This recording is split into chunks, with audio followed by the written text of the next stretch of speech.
Praise the lord બધાને જય મસીહ કી પ્રભુનો ધન્યવાદ કરીએ. માન મહિમા આપણે પરમેશ્વરને આપીએ. હું ખાસ કરીને પ્રભુનો ધન્યવાદ કરું છું કે પ્રભુએ મને આ લાયક ગણ્યો, આ જગ્યાએ મને લાવ્યા, પસંદ કર્યો. પ્રભુએ મને આજની સભાની અંદરમાં આમંત્રણ આપ્યું, તો હું પ્રભુનો ખૂબ ખૂબ ધન્યવાદ કરું છું. અને આપ સર્વેનો પણ જે તમે એટલા પ્રેમથી સ્વીકાર્ય કર્યો છે મને, ખાસ કરીને દિલીપભાઈનો. એટલો તો હું મોટો કોઈ પાસ્ટર કે દાસ સેવક છે નહીં, પણ પ્રભુની કૃપા છે એટલી મને ખબર છે. પ્રભુએ મારા ઉપર એટલો મહેરબાની કરી છે. પ્રભુનું વચન આપણે શું કહે છે કે આપણે જેટલો પ્રભુને માન મહિમા આપીએ છીએ, પ્રભુ આપણે માન મહિમા એનાથી ડબલ આપે છે. હરેક વસ્તુ આપણે કોઈ પણ વસ્તુનું અર્પણ પરમેશ્વરને કરીએ છીએ તો પરમેશ્વર એનાથી ડબલ આપણને વસ્તુ આપે છે. આમીન, હાલેલુયા. પ્રભુનો ધન્યવાદ કરીશું. ખાસ કરીને આજનું વચન છે, આજનો મારો એક પ્રોત્સાહિત કરવાનું છે કે આજે જે લોકોએ પ્રભુના રાજ્ય માટે જે બાપ્તિસ્મા લીધું, નવો જન્મ લીધો, એના માટે હું પ્રભુનો ધન્યવાદ કરું છું. પણ આજે મને કોઈ બાપ્તિસ્મા લીધેલા કોઈ અહીંયા દેખાતા નથી, પાછા અહીંયા હાજર નથી.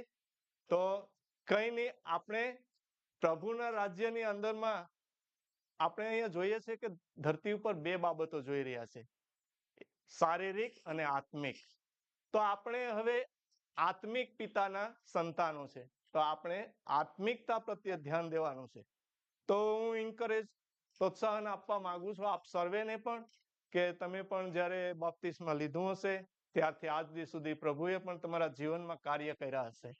તો હું મારી એક નાની એવી ટેસ્ટમની તમારી સાથે શેર કરવા માંગુ છું કે પ્રભુએ મને પણ એક આમંત્રણ આપ્યું હતું પ્રભુના રાજ્યની અંદરમાં દાખલ થવા માટે, બાપ્તિસ્મા લેવા માટે. પણ જ્યારે મને બોલાવવામાં આવ્યો કે બાપ્તિસ્મા લેવાનું છે, ત્યારે મને એટલું કંઈ ફીલ થતું નહોતું કે હું બાપ્તિસ્મા લઉં એ પ્રભુના રાજ્યમાં આવું. ચર્ચમાં જતા હતા, આવતા હતા, બધી કરતા હતા. પણ મારા ફેમિલીની અંદરમાંથી પણ મારી પત્નીએ પણ બાપ્તિસ્મા લેવા તૈયાર હતી, બીજા પણ મારી સાડીના બધી. પણ મારું દિલ નહોતું માનતું, કેમ કે આ ધરતી ઉપર જે ધરતીનો રાજા આપણે શેતાન કહીએ, આપણે એના વિચારોની અંદરમાં એના સકંજામાં ફસાયેલા, એટલે આપણું મન ખુલતું નહોતું. પણ પ્રભુના દાસ સેવક અમારા પાસ્ટર ઉદયકુમાર મને કીધું કે તું કોઈ એક મોટા એન્જિનિયરની જેમ, ડોક્ટરની જેમ એવો વિચાર ના કર, તું એક બાળક સમાન થઈ જા. જ્યારે એના એ શબ્દો મારા કાનમાં ગયા ત્યારે મારું મન તાત્કાલિક ફરી ગયું. કેમ કે પરમેશ્વરનું વચન છે, જીવિત વચન છે. એની અંદરમાં સામર્થ્ય, શક્તિ અને પાવર છે, બેધારી તલવાર કરતા પણ તીક્ષ્ણ છે. આપણે કોઈ હથિયાર, આપણે 10 માણસો સમજાવવા આવે કે ભાઈ તું પ્રભુના રાજ્ય માટે તું બાપ્તિસ્મા લેવા તૈયાર થઈ જા, પણ આપણે રેડી ના થાય. પણ પાસ્ટરના શબ્દની અંદરમાં, એની વાણીની અંદરમાં એવું આવાજ અને સામર્થ્ય હતું જેને મારા મનને તરત જ બદલાવી નાખ્યું, અને હું તરત જ રેડી થઈ ગયો. કે છે ને કે પ્રભુ પરમેશ્વરના રાજ્યની અંદરમાં દાખલ થવું હોય તો આપણે બાળક જેવા બનવું પડે. તો સાંભળતાની સાથે એ જ દિવસે મારું મન પરિવર્તન થઈ ગયું અને હું રેડી થઈ ગયો બાપ્તિસ્મા લેવા માટે. ખુશીથી બાપ્તિસ્મા લીધું.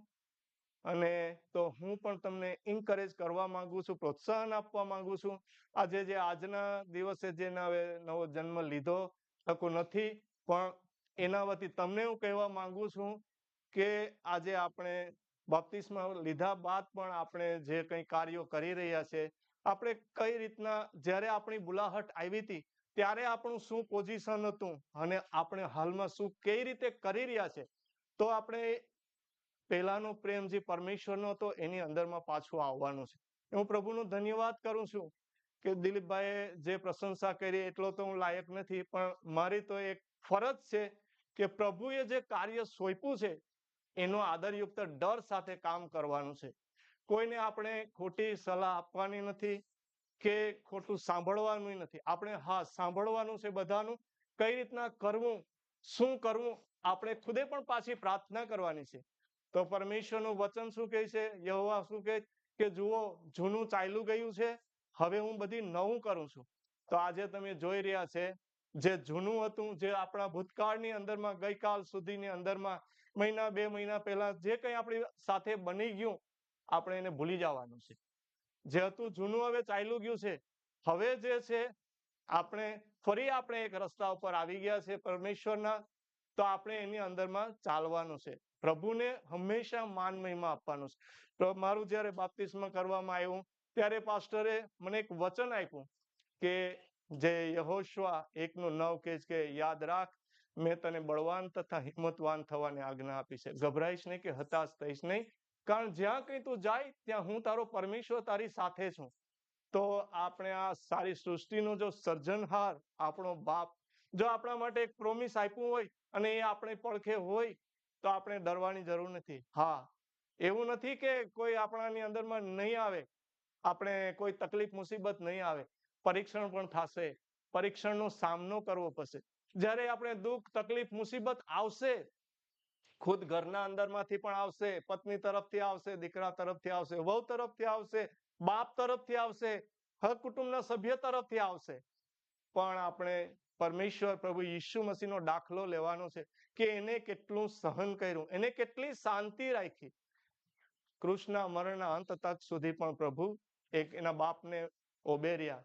પ્રભુની એને એક નમૂનો દેખાડ્યો. આપણે આજે ગઈ સભા આગલી સભાની અંદરમાં જોયું ને કે પિતા આ પ્રભુ ઈસુ મસીહે કેટલા નમ્ર હંબલ અને ઓબેર્યા કે શિષ્યોના પગ ધોયા, એક નમૂનો બતાવ્યો. તો આપણા જીવનની અંદરમાં પણ તકલીફ આવશે, પણ આપણે આ બધી આત્મિક બાબતો લેવાની છે, શારીરિક બાબતો પર ધ્યાન દેવાનું નથી. હું પણ જ્યારે કામકાજની અંદરમાંથી થાક્યો હોય કે એવું નથી કે આપણે થાકશું નહીં, કે પ્રભુએ કીધું છે કે બળવાનું જ રહેવાનું છે, તું થાકીશ નહીં કે તને કંઈ તકલીફ નહીં આવે. ક્યારેક એવું આવે, આપણે સતાવ પણ આવે, તકલીફ પણ આવે, દુઃખ પ્રોબ્લેમ આવે, કામકાજ કરીએ થાકી પણ જાય. પણ જ્યારે ક્યારેક મારી સાથે એવું બને કે હું થાકી ગયો, એટલો થાકી ગયો કે પ્રાર્થના કરવાની પણ શક્તિ રહી હોય નહીં, એટલા પણ થાકી જાય ને, એટલી બધી ટેન્શનમાં હોય, તકલીફમાં હોય, પણ હું સુવા પહેલા પ્રભુને ખાલી 2 વચન જ પ્રાર્થના કરું કે પ્રભુ, તારો દીકરો આજે બહુ તકલીફ દુઃખમાં છે, થાકી ગયો છે, ટેન્શનમાં છે, સતાવમાં છે, હું તારી ગોદમાં આવું છું, મને શાંતિથી સંભાળ, મને નિરાંતા. તો જેમ એક બાળક પોતાના મા બાપના શરણની અંદરમાં જાય ને એને શાંતિ મળે, એવી શાંતિ મને આવી જાય કે એક જ ક્ષણની અંદરમાં 30 સેકન્ડની અંદરમાં પણ નીંદર આવી જાય. અમારો હું અનુભવની વાત કરું છું તમને. તો સવારે ઉઠીએ તો પ્રભુનું વચન કહે કે દર સવારે મારી કૃપા તાજી થાય છે. તો આ સવારે આપણે ટાઈમસર ટાઈમ ટેબલ ઉઠીને કામકાજે જાય. તો હું પ્રભુનો ધન્યવાદ કરું છું. આ વચન દ્વારા તમને હું પ્રોત્સાહન આપવા માંગુ છું કે જ્યારે પણ તકલીફ આવે, આપણો બાપ મહાન પરમેશ્વર છે, આપણે એની શરણમાં જવાનું છે. આપણે બે રીતે, કેમ કે આ સંસારની અંદરમાં આપણે શારીરિક અને આત્મિક બંને રીતે ચાલવાનું છે, કેમ કે એકલું આત્મિક પણ નથી. જો આપણે પ્રભુના વચનોને વળગી રહેશું તો અંતના સમયે આપણે પ્રભુની પાસે જ જવાનું છે. તો આપણે ચિંતા કરવાની નથી. બહુ પ્રભુએ આપણે આપ્યું છે, જે કંઈ છે મળ્યું છે એની અંદરમાં સંતોષ રાખવાનો છે, શાંતિ રાખવાની છે.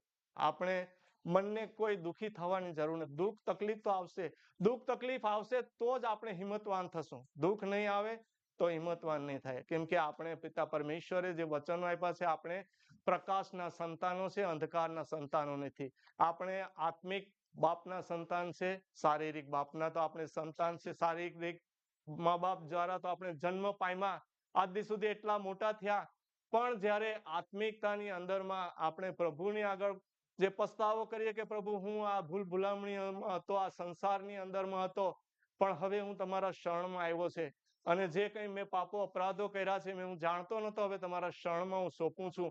પસ્તાવો કરીએ છીએ અને એના હાથમાં આપીએ છીએ, ત્યારે પ્રભુ આપણે એના દીકરા દીકરી તરીકે સ્વીકારી લે છે, આપણા પાપ માફ કરવામાં આવે છે. પણ જ્યારે આપણે બાપ્તિસ્મા લઈએ છીએ ત્યારે આજુબાજુના બધા હરેક લોકોને ખબર પડે છે કે પરમેશ્વરને આ દીકરા દીકરીના કે આ ભાઈ બહેનના પાપ માફ કર્યા છે, ત્યારે એવું જાહેર થાય છે. તો આજે આપણે જોયું ને કે આપણી મધ્ય જે 4 વ્યક્તિએ બાપ્તિસ્મા લીધા, તો એ લોકોએ તો પસ્તાવો કર્યો જ હશે એવો આપણે વિશ્વાસ. બેનની વાત સાંભળી કે 3 વર્ષથી કહેતા હતા કે મારે બાપ્તિસ્મા લેવું છે, બાપ્તિસ્મા, પણ સમય આવ્યો નતો ને આજે એને બાપ્તિસ્મા મળ્યું. તો હું પ્રભુનો ધન્યવાદ કરું છું. તો આજે આપણે ખબર પડી કે પરમેશ્વરની સામે એ લોકોના પાપ માફ થયા છે. તો આપણે પરમેશ્વરની અંદરમાં ચાલવાનું છે, આપણે પ્રભુની અંદરમાં વિશ્વાસ કરવાનો છે. કેમ કે પરમેશ્વરની આપણા માટે વર્ષોથી યોજના હતી, આજથી નહીં. પરમેશ્વરના વચનની અંદરમાં લખેલું છે એફેસિયની 4ની અંદરમાં કે સૃષ્ટિનું સર્જન નહોતું થયું તૈયારથી, એની પહેલાથી આપણી પસંદગી કરવામાં આવી હતી. આ વચન છે. બાઇબલ ઉપર જો બધા વચન ઉપર વિશ્વાસ કરો છો તો વચન સત્ય છે. અને બાઇબલ બતાવે જ છે, સાક્ષી આપે છે કે પૃથ્વીના સૃષ્ટિના સર્જન પહેલા તમારી પસંદગી કરવામાં આવી હતી, તમારી બોલાવટ આપવામાં આવી હતી. તો આપણે પરમેશ્વરને ધન્યવાદ કરવાનો. કેમ કે આપણા દાદાના બાપ દાદાના દાદા દાદા એટલા બધા ચાલ્યા ગયા, પણ પરમેશ્વરે કોઈને પસંદ કર્યા નતા. આપણે શા માટે પસંદ કર્યા? આપણે એટલા ભાગ્યશાળી છે, આપણે એટલા ધનવાન છે કે આપણે પરમેશ્વરના દીકરા દીકરી તરીકે આપણે બોલાવવામાં આવ્યા છે. તો આપણે માન મહિમા પરમેશ્વરને આપવાની છે. કેમ કે આપણો સર્જનહાર કોણ છે? આપણે હંમેશા ગર્વ કરવાનો છે. દુનિયાની અંદરમાં તો લોકો ઘણા મેણા ટોણા મારશે.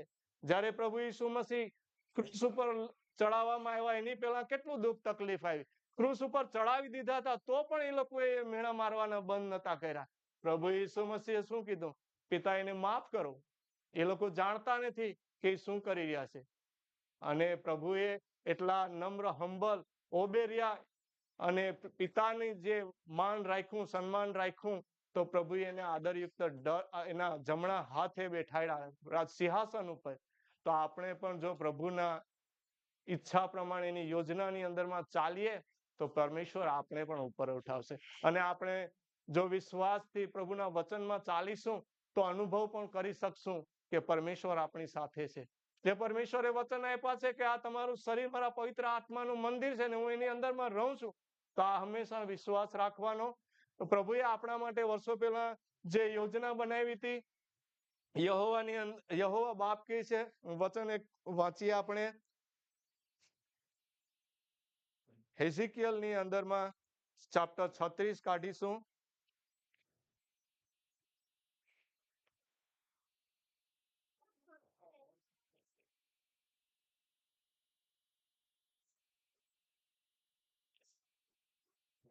છત્રીસ અને વચન છે 25 થી 27 વાંચીશું. કોઈ વાંચશે? નેહા?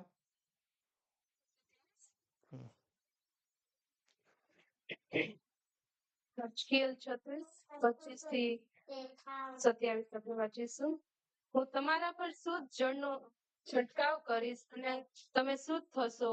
હું તમને તમારી બધી મલિનતાથી તમારી સર્વ મૂર્તિઓથી શુદ્ધ કરીશ. હું તમને નવું હૃદય આપીશ અને તમારી અંદર નવો આત્મા મૂકીશ. હું તમારામાંથી પાષાણસમ હઠીનું હૃદય દૂર કરીશ અને તમને માંસનું આધીન હૃદય આપીશ. હું તમારામાં મારો પોતાનું આત્મા મૂકીશ અને તમે મારા નિયમોનું પાલન કરો અને મારી સર્વ આજ્ઞાઓ પાડો તેવું કરીશ. આમીન, હાલેલુયા. આ પરમેશ્વરે પ્રભુ ઈસુ મસીહ આપણે કહીએ, પ્રભુ યહોવા બાપ કહીએ. જૂના કરારના વચન છે કે આજે નવા કરારના છે. પિતા પરમેશ્વર, પિતા પુત્ર પવિત્ર આત્મા એક જ પરમેશ્વર છે. જે જૂના કરારની અંદરમાં પ્રભુ એના શું કે આ સેવકો સાથે કે સંદેશવાહકો સાથે વાત કરતા હતા. આજે પ્રભુ ઈસુ મસીહ સાથે વાત કરી ગયા અને હવે પવિત્ર આત્મા દ્વારા વાત કરે છે. અને આપણા હાથમાં આ પવિત્ર શાસ્ત્ર બાઇબલ આપવામાં આવ્યું છે, એના દ્વારા વાત કરે છે. પ્રભુ પરમેશ્વરનું વચન કહે છે કે ઈસુ મસીહ ગઈકાલે, આજે અને અનાદિકાળ એના એ જ પરમેશ્વર છે. કદી બદલનાર પરમેશ્વર નથી. આ વચનો ની અંદરમાં જો વિશ્વાસ કરશો તો આજે હજારો વર્ષો પહેલા વચન લખેલા છે. આ વચન એવો તમને ભાસ થશે જ્યારે વચનની અંદરમાં વિશ્વાસ કરશો, એની અંદરમાં હમદર્દી, ભૂખ તરસ રાખશો તો એમ જ લાગશે કે આ વચન મને આજે જ પ્રભુ પરમેશ્વરે આપ્યું છે. પણ બાઇબલની અંદરમાં આ વચન તો હજારો વર્ષો પહેલા લખાઈ ગયા છે. તો પરમેશ્વરનું આપણે વચન શું કહે છે, આપણે સમજાવે છે. પરમેશ્વરે તેની પહેલાથી જ કહી દીધું હતું કે હું તમારા પર જળનો છંટકાવ કરીશ, તમે શુદ્ધ થશો. હું તમારી બધી મલિનતાઓ અને તમારી સર્વ મૂર્તિઓથી શુદ્ધ કરીશ. આજે આપણે પ્રભુના નામથી જ્યારે બાપ્તિસ્મા લઈએ છીએ તો પાણી દ્વારા આપણે બાપ્તિસ્મા લેશે. તો પ્રભુએ ત્યારે કીધેલું છે કે હું તમને બાપ્તિસ્મા દ્વારા જ્યારે મારા વચન ઉપર તમે ચાલશો, મારા કરારને પાળશો અને આધીન થશો, ત્યારે આ પાણીથી આપણે જેમ દરરોજ આપણે સ્નાન કરીએ છીએ, આપણે નાહીએ છીએ, ધોઈએ છીએ, કઈ સાફ સફાઈ કપડાં આ તે બધી વાપરીએ છીએ, તો પ્રભુનું જે વચન છે એના પવિત્ર શાસ્ત્રના આ બ્લડની અંદરમાં જે આ વચન આપેલા બ્લડ દ્વારા આપણે શુદ્ધ કરવાના આ વચન આપ્યા છે, તો આપણે જ્યારે બાપ્તિસ્મા લીધું તો આપણા પાપ માફ થઈ ગયા, એના પવિત્ર બ્લડથી આપણે શુદ્ધ થઈ ગયા, આપણો બધો મેલ ધોવાઈ ગયો, આપણે જૂની જે વસ્તુઓની અંદરમાં ચાલતા હતા, મૂર્તિ પૂજાની અંદરમાં હતા, કેમ કે આપણે સાચા પરમેશ્વરને ઓળખતા હતા. આજે આપણે જોઈએ તો જ્યારે સૃષ્ટિનું સર્જન થયું ત્યારે શું હતું? માત્ર એક શબ્દ જ હતો. શબ્દ એ જ પરમેશ્વર હતો અને પરમેશ્વર એ શબ્દ હતો. શબ્દ પરમેશ્વરની સાથે હતો, જે પ્રભુ ઈસુ મસીહને દર્શાવવામાં આવે છે અને એનાથી જ આખી દુનિયાનું સર્જન થયું. પ્રભુ ઈસુ મસીહની અંદરમાંથી જ બધી વસ્તુ બની છે. આપણે આ બાહ્ય વસ્તુ બધી જોઈએ છે એની અંદરમાંથી નહીં. આ જે શબ્દ હતો એ જ પ્રભુ ઈસુ મસીહ હતા, એની અંદરમાંથી જ બધું સર્જન થયું અને એના દ્વારા જ બધી બનાવવામાં આવ્યું. તો આપણે જોઈએ છે કે સ્વર્ગ, નર્ક, આકાશ, ધરતી, સૃષ્ટિ બધું એટલું બધી મોટું વિશાળ છે, એની અંદરમાં કેમ સમાવેશ થાય? શું આપણે માય એવો વિચાર કરીએ? પણ આ બધી વસ્તુ પ્રભુ ઈસુની અંદરમાં જ છે. સ્વર્ગ પણ પ્રભુ ઈસુની અંદરમાં જ છે. આ દુનિયા આખી પ્રભુ ઈસુ મસીહની અંદરમાં જ છે. કેમ કે શબ્દ આપણે બતાવે છે કે સારી સૃષ્ટિનું સર્જન આ એક શબ્દ દ્વારા થયું, શબ્દમાંથી જ થયું. અને શબ્દ કોણ હતો? પરમેશ્વર. તો પરમેશ્વરની ઈસુમાંથી જ આ બધીનું સર્જન થયું છે. તો આપણો આવો વિશ્વાસ આજે છે. તો પરમેશ્વર કહે છે કે હું તારા અંદરમાં પણ છે, પવિત્ર આત્મા. પ્રભુ ઈસુ મસીહ આપણે વચનની અંદરમાં કહે કે એટલા બધી પરમેશ્વર મોટા છે કે આકાશની અંદરમાં એનું સ્વર્ગમાં સિંહાસન છે અને પૃથ્વી એનું પાયાસન છે, પગ એનો નીચે છે. તો આકાશ ને ધરતી નીચે તો એ આખાની અંદરમાં સમાવેશ થઈ ગયા. તો એ આપણાની અંદરમાં કેમ માય? આપણે માથીની અંદરમાં જોઈએ કે જ્યારે દૂત મરિયમ પાસે આવે છે અને સંદેશ લાવે છે, જે મરિયમને કહે છે કે તને પુત્ર થશે, પવિત્ર આત્મા દ્વારા જે વચન આપવામાં આવ્યું હતું, તો પરમેશ્વર એક માતાના ગર્ભની અંદરમાં એક નાનામાં નાના બિંદુ સમાન આપણાની અંદરમાં સમાય. તો પરમેશ્વર એટલા પણ નાના બની શકે છે કે એક લોહીના નાના કણ કતરા જેટલા પણ બની શકે છે કે આપણાની અંદરમાં સમાઈ શકે છે ને આખી સૃષ્ટિની અંદરમાં પણ એ આખામાં સમાઈ શકે છે. પૃથ્વી આખી એની અંદરમાં છે. આ પરમેશ્વરનું જે વચન છે, આ વચન તમે ખાલી બીજી વાર વાંચી લેજો પરિવાર, એટલે ખ્યાલ આવશે. આપણે આગળ જઈશું તો પરમેશ્વરને અહીંયા યોહાનની અંદરમાં આપણે 1:13 વાંચી લેશું. ખાલી વચન હવે વાંચીશું, વચન પ્રત્યે વધારે હું એક્સપ્લેન નહીં કરું. યોહાન 1:13. જન્મથી નથી, પણ ઈશ્વર દ્વારા જન્મ પામીને ઈશ્વરના બાળકો બન્યા. આમીન, હાલેલુયા. આપણે જ્યારે બાપ્તિસ્મા લઈએ છીએ તો શારીરિક તો આપણે માતા પિતાથી જન્મ લઈને આપણે એટલા મોટા થયા, પણ આ કોઈ માનવ દેહથી નહીં, માનવ શરીરથી નહીં, પણ પ્રભુ ઈસુ મસીહના બ્લડથી આપણે આ જન્મ પામ્યા છે. પ્રભુની ઈચ્છાથી જન્મ પામ્યા છે. આપણો આવો વિશ્વાસ રાખવાનો છે કે પરમેશ્વર આપણો બાપ છે. આપણે શારીરિક સંસારની અંદરમાં તો ચાલવાનું છે, દુનિયાના ધારા ધોરણો બધી આપણે કરવા પડે છે, પણ પરમેશ્વરનું વચન આપણે સમજાવે છે કે આપણે આ ધરતીના નથી. આપણી પસંદગી પ્રભુએ પહેલાથી સૃષ્ટિનું સર્જન નહોતું થયું, એ પહેલાથી પસંદગી કરી લીધી છે. પછી એફેસીઓનું તમે 1:4 પણ વાંચી લેજો કે સારી સૃષ્ટિનું સર્જન પરમેશ્વરે કર્યું નહોતું, એ પહેલા આપણે પસંદગી કરી હતી. તો આપણે પ્રભુ મસીહની ઈચ્છાથી આપણું બોલાહટ આવી છે ને પ્રભુને આપણે ધન્યવાદ કરીએ, માન મહિમા પરમેશ્વરને આપીએ. વચન વાંચી લેજો એટલે ખ્યાલ આવી જાય આપણે.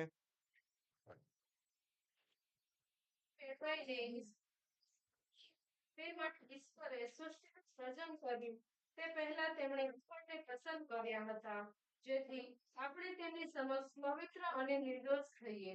આમીન, હાલેલુયા. આપણે પવિત્ર વચન બતાવે છે, આ વચન ઉપર વિશ્વાસ કરવાનો છે.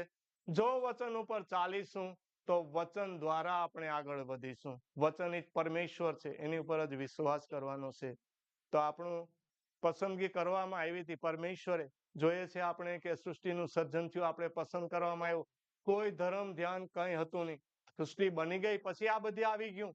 આજે દુનિયાની અંદરમાં મસીહ લોકો ઉપર, ખ્રિસ્તી લોકો ઉપર આક્ષેપ મૂકવામાં આવે છે, કે છે કે તમે ધર્મ બદલાવી નાખ્યો. પણ જ્યારે સૃષ્ટિનું સર્જન થયું હતું ત્યારે તો કોઈ ધર્મ નહોતો. ધર્મ કોને બદલાયો? જે આ ધર્મની અંદરમાં ચાલે છે એ લોકોએ ધર્મ બદલાયો. જે ખ્રિસ્તની અંદરમાં ચાલે છે એને ધર્મ નથી બદલાયો. ખ્રિસ્તનું તો પહેલેથી જ હતું. જ્યારે સૃષ્ટિનું સર્જન થયું હતું ત્યારે પ્રભુ ઈસુ મસીહે કીધું હતું કે હું કોઈના ધર્મ માટે નહોતો આવ્યો, માણસોને પાપમાંથી બહાર કાઢવામાં આવ્યો હતો. પાપમાંથી બહાર કાઢવા માટે. કેમ કે બધાએ પાપ કર્યું હતું, પ્રભુ ઈસુથી, પરમેશ્વરથી વિમુખ થઈ ગયા હતા, દૂર ચાલ્યા ગયા હતા. તો એને એકના એક પોતા પ્રભુ ઈસુ મસીહ એના એકના એક દીકરા ખુદ એનું બલિદાન આપ્યું. પરમેશ્વર ઈ જ છે. ખુદે એનું એક યોજના બનાવવી પડી, એક દીકરો બનવું પડ્યું. આ ધરતી ઉપર મનુષ્ય અવતાર લઈને આવવો પડ્યો. એ પણ આપણે જોઈએ છે કે કોઈ માનવ દેહથી નહીં, પણ પવિત્ર આત્માથી. તો આપણે સ્પષ્ટ સમજી શકીએ છીએ કે પરમેશ્વરે ખુદ એવું એક બલિદાન બનાવ્યું કે આખી દુનિયાના પાપને માટે કરીને આ જે શરીર હતું એ શરીર દ્વારા જ બધાના પાપ માફ થઈ શકે. આપણે જૂના કરારની અંદરમાં જોઈએ છે કે ઘણા દુનિયાના બલિદાનો ચડાવતા હતા. એ બલિદાન ત્યાં સુધી, પાપની માફી ત્યાં સુધી સીમિત રહેતી હતી. એ બંધ નથી, મીટી જતી નથી, નષ્ટ નતું થઈ જતું. પાપ ત્યાં જ ઉભું રહેતું હતું. પણ કહીને કે હાઈડ થઈ જાય, એની ઉપર પડદો પડી જાય, એટલી ઘડી સુધી જ હતો. પણ આ પરમેશ્વરે આપણા માટે એટલો પ્રેમ કર્યો કે એના એકના એક દીકરા ઈસુ મસીહને જે મોકલાવ્યા. જો આપણે શરૂઆતમાં જોઈએ તો પરમેશ્વરથી આપણે દૂર થઈ ગયા હતા, પિતાથી, કેમ કે આપણે પાપી હતા. પરમેશ્વર પાપીને પસંદ કરતા નથી. પણ પ્રભુએ એક પરમેશ્વરે યોજના બનાવી કે એના દીકરાને મોકલાવ્યો, એનું બલિદાન આપ્યું, અને જે આ પાપરૂપી દિવાલ હતી આપણાથી હટાવી દીધી. આપણે એક કર્યા. આપણે રોમનોની અંદરમાં વચનો વાંચીએ છીએ કે જ્યારે આપણે પાપી હતા ત્યારે પ્રભુ ઈસુ મસીહ આપણા પાપો અપરાધને માટે વિંધાયા, કચડાયા. એની થયેલ સજાથી આપણું કલ્યાણ થયું છે. તો હું પ્રભુનો ધન્યવાદ કરું છું. એક આપણે વચન વાંચીશું, વચન ઘણા વાંચવાના છે, પણ હવે હું એક કહેવા માંગુ છું કે આજે જો પ્રભુ ઈસુ મસીહની અંદરમાં તમને જો બુલાહટ આપવામાં આવી છે, આપણું જે બાપ્તિસ્મા કરવામાં આવ્યું છે, તો હું ફરી યાદ કરાવું છું કે આપણા માટે એક મહોર લાગી ગઈ છે. સ્વર્ગનો રસ્તો ખુલી ગયો છે, ફાટક ખુલી ગયું છે. તો આપણે કન્ટિન્યુ એની અંદરમાં બની રહેવાનું છે. આપણે આજે નવા જે દીકરા દીકરીઓ બન્યા, પ્રભુ રાજ્યની અંદરમાં બાપ્તિસ્મા લીધા, એને પણ હવે તમારે સાચવવાના છે. એનાને સલાહ સૂચન આપવાના છે. એને પ્રેમથી, શાંતિથી વચનો દ્વારા પ્રોત્સાહિત કરવાના છે. આજે મારો વચન ઈરાદો હતો કે એ લોકોના માટે ખાસ હું વધારે બે શબ્દ કહું, પણ હવે નથી. તો હવે તમારા હાથમાં સોંપું છું કે તમે એનાને ચલાવી રાખજો. પ્રભુનો ધન્યવાદ કરીએ. અને એક વચન દ્વારા હજી કહેવા માંગુ છું કે પ્રભુ ઈસુ મસીહની અંદરમાં આપણે કોરોથીની અંદર બીજા કોરોથી 5:17 જોઈએ છે કે જેટલા ખ્રિસ્તની અંદરમાં છે એ નવી ઉત્પત્તિ છે. હવે આપણે નવું સર્જન છે. આ નવી પૃથ્વી અને નવા આકાશ છે. આપણે હવે રોમનની અંદરમાં 8ના એક અધ્યાયમાં આપવામાં આવ્યું છે કે મસીહમાં છે એના માટે કોઈ શું કહે કે દોષ નથી. એના માટે કોઈ શિક્ષા નથી, કેમ કે પ્રભુ ઈસુ મસીહ આપણા માટે શિક્ષા લઈ લીધી છે. તો આપણે એવો વિશ્વાસ રાખવાનો છે. દુઃખ, તકલીફ, મુસીબત આવે એનાથી આપણે હારી જવાનું નથી. આપણું ધ્યેય, આપણું ડેસ્ટિનેશન, લાસ્ટ સ્ટોપ આપણું ક્યાં છે એ જ જોવાનું છે. જીવન મળ્યું છે એક મનુષ્યનું, એ આપણે એક ભાગ્યશાળી છે, આપણે એક ધનવાન છે કે આપણે એક પ્રભુ પિતા પરમેશ્વરના સંતાન થવાનો એક આપણે મોકો મળ્યો છે. આપણે પસંદ કર્યા છે અને આપણે એક દિવસ છેલ્લે અંતમાં ત્યાં એની પાસે જ આવવાનું છે. બાકી આપણે કહે છે કે ધરતી ઉપર તો તમે ગમે એટલું પ્રાપ્ત કરશો, આખી દુનિયા પ્રાપ્ત કરી લેશો, પણ અંતે તમારો જો જીવન નહીં બચાવો તો કઈ કામનું નથી. જે એનો જીવ નાશમાં જાય છે એના માટે કઈ કામનું નથી. આ ધરતી ઉપર ચાહે એટલું ગમે એટલું ભેગું કરી લે, અંતે તો એ ક્યાં જવાનો છે? અગ્નિની બળબળતી ભઠ્ઠીની અગ્નિની અંદરમાં, નરકની અંદરમાં. તો આપણે એટલું યાદ રાખવાનું છે કે આપણે અંત, જ્યારે આપણે તમને એક દાખલો એ પણ બતાવી દઉં કે લાજસ ને ધનવાન જ્યારે બંને હતા, તો લાજસ મર્યો ત્યારે ક્યાંય ગયો? અબ્રાહમની ગોદમાં. અને ધનવાન હતો એ ક્યાંય ગયો? અને ધનવાનો માટે બીજું એ વચન છે કે ધનવાનને પ્રભુ ઈસુ મસીહના રાજ્યમાં પ્રવેશ કરવો એક ઊંટને સોયના નાકામાંથી પસાર થવું સહેલું છે, પણ ધનવાનને ઈસુના રાજ્યમાં જવું એક સોયના નાકાની અંદરમાંથી પાસ થવું ઊંટને એટલું કઠિન છે. તો આપણે આ વચનો બધે આપ્યા છે પરમેશ્વરને. તો આપણે પ્રભુએ એનો પવિત્ર આત્મા આપણે આપ્યો છે આપણાની અંદરમાં. તો આપણે પ્રભુનો ધન્યવાદ કરવાનો કે આપણે કોના દીકરા છે, આપણો બાપ કોણ છે, આપણે કોણ છે, એક આપણાની અંદરમાં આપણે ખુદને પહેચાન લેવાની છે. તો પ્રભુનો ધન્યવાદ કરવાનો, માન મહિમા પરમેશ્વરોને આપવાનો. આમીન, હાલેલુયા. અંતે વચન 2 કહેવા માંગુ છું કે આપણે પેલું યોહાન 1:10 વાંચીએ.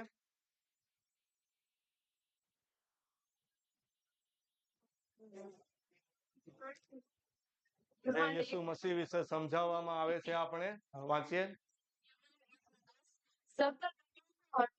ઈશ્વરે તેના દ્વારા જ આ દુનિયા બનાવી, પણ દુનિયાએ તેને ઓળખ્યો નહીં. આમીન, હાલેલુયા. આપણે જોઈ ગયા કે આ પ્રભુ ઈસુ મસીહ એક દુનિયાની અંદરમાં શબ્દ, એક પ્રકાશ બનીને આવ્યા. પણ આ દુનિયાના લોકો જે અંધકારમાં હતા, શેતાનના, આપણે પણ હતા. આપણે કોઈ અભિમાન કરવાની જરૂર નથી, આપણે પણ હતા. પણ આપણે પ્રભુ પરમેશ્વરની જ્યારે બુલાહટ આવી, વચન મળ્યું આપણે, ત્યારે પરમેશ્વરના દીકરા દીકરીથી આપણે વિશ્વાસ કર્યો. તો આપણે પ્રભુનો ધન્યવાદ કરવાનો છે કે આ દુનિયાના અંધકારના માણસો શા માટે પ્રકાશમાં આવતા નથી? શા માટે પ્રભુ ઈસુ મસીહને ગ્રહણ કરતા નથી? કેમ કે એના કામ ભૂંડા છે. કેમ કે જો એ અંધકારમાંથી પ્રકાશમાં આવે તો એના કામ ખુલ્લા પડી જાય. એટલા માટે કરીને એને પ્રભુ ઈસુ મસીહને ગ્રહણ કરવા નથી. આજે ખ્રિસ્ત લોકો છે, મસીહના જે લોકો છે, એનો જે આ લોકો શું કે નફરત કરે છે, એની ઉપર સતાવણી કરે છે. શા માટે? કેમ કે એ બંધ કરો, અમારા કામ ખુલ્લા પડી જાય છે. અમને તો અંધકારની અંદરમાં મજા આવે છે. પણ આ ધરતીના જીવન બાદ શું થવાનું છે એ લોકો સમજતા નથી. એ લોકોને જાણવું નથી. પણ એની શું હાલત થવાની છે એ લોકો ખબર જાણતા નથી. એના માટે આપણે એના એક કનેક્શનમાં વચન વાંચીશું. યશાયા 1:1-4 વચન વાંચી જાય તો આપણે સમજ પડશે કે શું કહેવા માંગે છે. યશાયાને યહૂદના રાજાઓ ઉઝિયા, યોથામ ને હિઝકિયાના રાજ્યકાળ દરમિયાન ઈશ્વરે યરૂશાલેમ તથા યહૂદિયા સંબંધી પ્રગટ કરેલા સંદેશાઓનું વર્ણન આ પુસ્તકમાં છે. પ્રભુએ કહ્યું, હે આકાશો સાંભળો, હે પૃથ્વી લક્ષ દે. સાંભળો એક જ મિનિટ. આમીન, હાલેલુયા. પરમેશ્વરે જ્યારે આ લોકોને કહેવા ચાહતા ત્યારે લોકોએ તો સાંભળ્યું નહીં. પરમેશ્વરે કોની સાથે વાત કરી? કે આકાશ ને પૃથ્વી. પ્રભુ યહોવા આકાશ ને પૃથ્વી સાથે વાત કરે, માણસો સાથે વાત કરવાની છોડી દીધી. શા માટે? અંધકારમાં પડી ગયા હતા, સાંભળવું નથી કોઈને. ત્રીજું વચન વાંચે 2 ને 3. ઉછેર્યા છે, પણ તેમને તો મારી વિરુદ્ધ બળવો પોકાર્યો છે. બળદ પોતાના માલિકને ઓળખે છે અને ગધેડા પોતાના માલિક વાળો જાણે છે. આમીન. Just moment.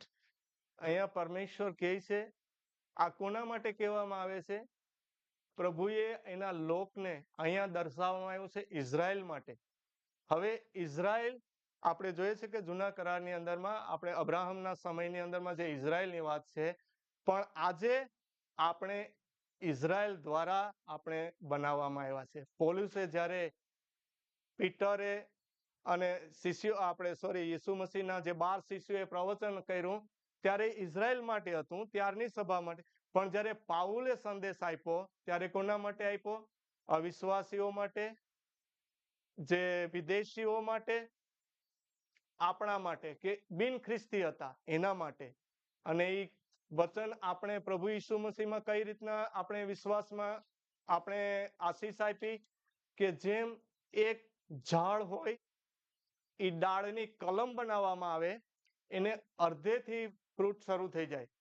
એક્ઝામ્પલ તમને ખબર હશે, કલમની ડાળ કોને કહેવાય? ડાળ આપણે ચીકુ ને આંબાનું કે રાણનું ઝાડ હોય, જે ડાળને ફળ આવતું હોય એની ડાળી લેવામાં આવે અને બીજા ઝાડનું નીચેથી કનેક્ટ કરવામાં આવે, અને જે ડાળીને ફ્રૂટ આવતું હોય ને ત્યાંથી કાપી નાખવામાં આવે, કલમ બની જાય. એટલે ત્યાંથી શરૂઆત તાત્કાલિક આવી જાય. એને એક નીચેથી એક નાના બીજથી ઉગાડીને મોટે ઝાડ થાય ત્યાં સુધી વેઇટ કરવી ન પડે.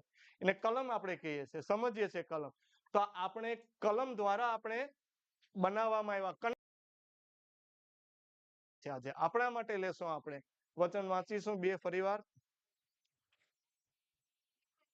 સાંભળો, પછી લક્ષ દે, તમે મારી વાત સાંભળો. મેં છોકરાને પાળીને ઉછેર્યા છે, પણ તેમણે તો મારી વિરુદ્ધ બળવો પોકાર્યો છે. બળદ પોતાના માલિકને ઓળખે છે અને ગધેડો પોતાના માલિકનો વાળો જાણે છે, પણ મારા ઇઝરાયેલી લોકોને કઈ ભાન નથી, તેઓ કઈ સમજતા નથી. આમીન, હાલેલુયા. આજે પરમેશ્વરે જ્યારે આ આપણે પ્રભુની અંદરમાં જે અવિશ્વાસી છે, વિશ્વાસ નથી કરતા, એના માટે પ્રભુએ આ વચન કીધું છે કે એક પ્રાણીનું ઉદાહરણ આપ્યું છે કે ગધેડો પોતાનો એક શું કહે છે, બળદ પોતાનો માલિકને ઓળખે છે અને ગધેડો એનો વાળો જાણે છે. એટલા પ્રાણીને સમજ બુદ્ધિ છે, પણ આપણે ઇઝરાયેલી લોકો, યહૂદી લોકોને જ્યારે પ્રભુએ પાળી પોષીને મોટા કર્યા તો બળવો પોકાર્યો, પ્રભુને ઓળખવાનું બંધ કરી દીધું. પ્રભુએ કીધું તો આજ્ઞા આપી હતી કે એ આજ્ઞાની અંદરમાં ચાલવાનું બંધ કરી દીધું, પોતપોતાની મનમાની કરી. પ્રભુ આજે આકાશ ને પૃથ્વી સાથે વાત કરે, માણસ સાથે એને વાત કરવાની મૂકી દીધી. શા માટે? કે સાંભળ્યું નહીં. તો આગળ વચન વાંચીશું આપણે.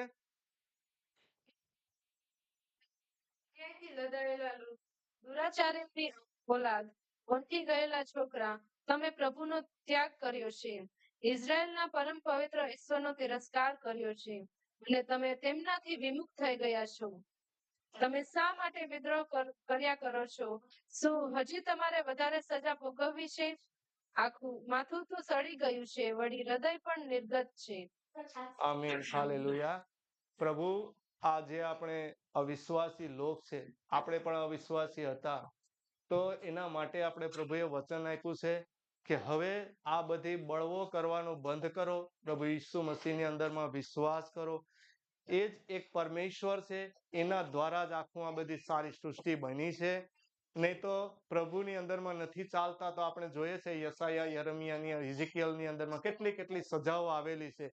તો આજે આપણે જો વિશ્વાસ નહીં કરીશું તો આપણે સજા ભોગવવી પડશે. પણ અહીંયા વચન કહે છે કે જે પ્રભુ ઈસુની અંદરમાં મેળવાયા છે એના માટે કોઈ સજા નથી. પ્રભુ ઈસુ મસીહની અંદરમાં છે એ નવી સૃષ્ટિને આકાશ છે.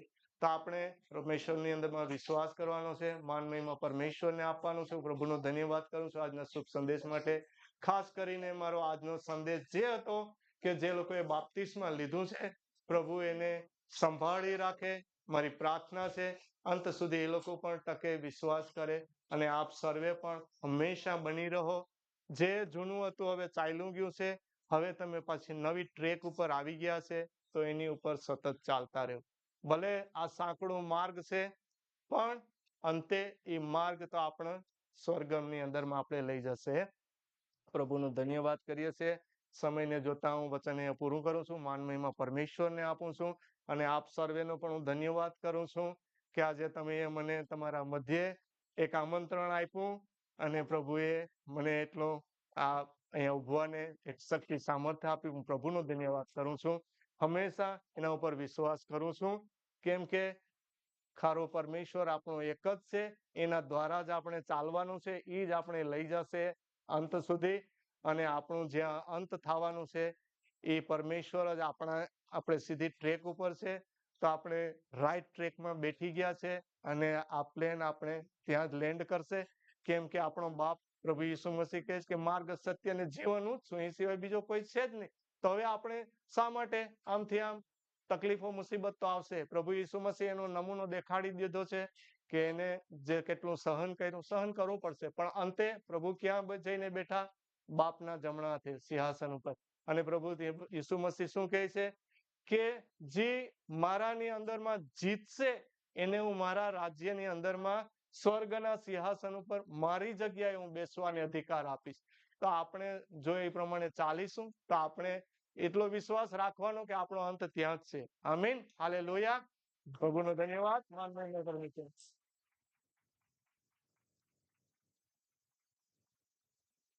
હાલેલુયા.